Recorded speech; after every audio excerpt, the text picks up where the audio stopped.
what I loved was Winning Time on HBO. Oh, thanks, where man. You played the famous Jerry Buss, owner of the Lakers. Dr. Jerry Buss, yes. I mean, what a fantastic show that was. And did they had a script for it to continue, but they didn't continue it?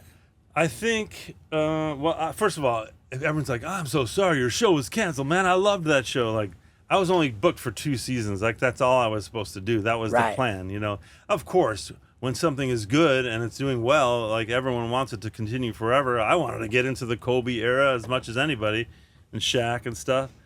But, and I even said to the writer-director of that, he's like, I was like, how are we ending the second season? Because, you know, you never know what these companies are going to do. Like, this is an expensive show. This show is costing $16 million an episode. Whoa. Wow. Yeah. Whoa. So, yeah, dude.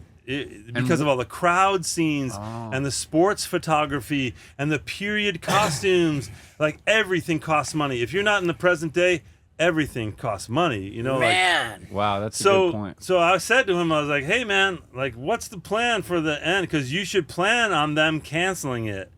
And then if it doesn't get canceled, then we can continue. And he's like, oh, no, I'm not doing that. It's going to be like a to be continued kind of thing. And I was like, Max, that's a very dangerous proposition. You know, like, I know, of course, I want it to continue, and I think we're in good shape. But you just never know. These are companies. They're businesses. Right.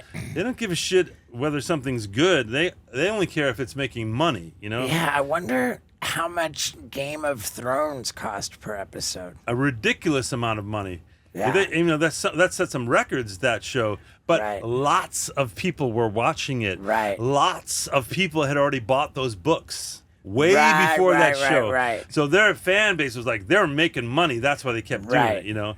HBO got bought by, you know, this by new AT&T owner. Discovery bought Warner Brothers. So they were doing all kinds of rearranging, and it just so happened there was like a bloodletting at HBO right when they were trying to look at all the budgets of everything, and the show got canceled. So that kind of like, whoops, the show's ending to the second season was like, and they went on to like a scroll at the end. Like, actually, I'll tell you the show. I've never seen the show. Oh, wow. That's I really enjoyed it. I saw the pilot and the first episode, and I realized, like, wait, if I have to keep doing this, I can't watch it. I have to keep, like, staying in the same place I was in when we made the pilot. Like, I don't want to, like, be referencing my own performance or changing what I'm doing because I've been looking what I'm doing. Anyway, so, yeah, so that's... And I even told him, I was like, guys, you better come up with, like, a where are they now kind of ending in case they shut us down. And then they did, but... Yeah. I'm super proud of it. Just because I didn't see it doesn't mean I'm not super proud of it. Like, I loved everything we did. I was there, you know, so I know what it was like. It and was that fantastic. character was one of the best characters I've ever played. One of the greatest American stories ever of rags to riches, man. That guy, Jerry Buss, is like an incredible, incredible story. The you know, it's like a lesson in optimism, you know, and willpower. And making beautiful things happen through your own willpower. Like, anyway, he was a doctor of chemistry. He was a doctor of physical chemistry. He taught physical chemistry at USC. And then he got into the real estate business because he was like, I'm not making enough money as a teacher. And then someone like him and his business partner started making real estate investments, and he got fabulously wealthy from real estate. And that's how you saw it in the show. For sure. He bought the Lakers, but one of the things he gave was the Chrysler building. He was like, here you go. I'll give you the deed to that and whatever. Like, anyway, it's just an incredible story where he came from and where he ended up. Right.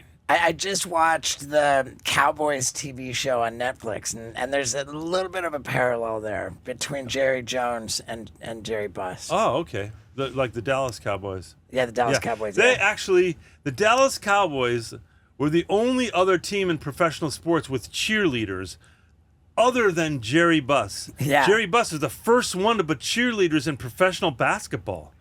He was the one who was like, you know what? And they were like, no, that's like a collegiate thing, Jerry. I was like, fuck that, a collegiate thing. I want a show. Let's get some beautiful girls out there. Like, this is entertainment. He was the first one to realize, like, basketball is not about jock straps. Basketball is about entertainment. It's a show. Right.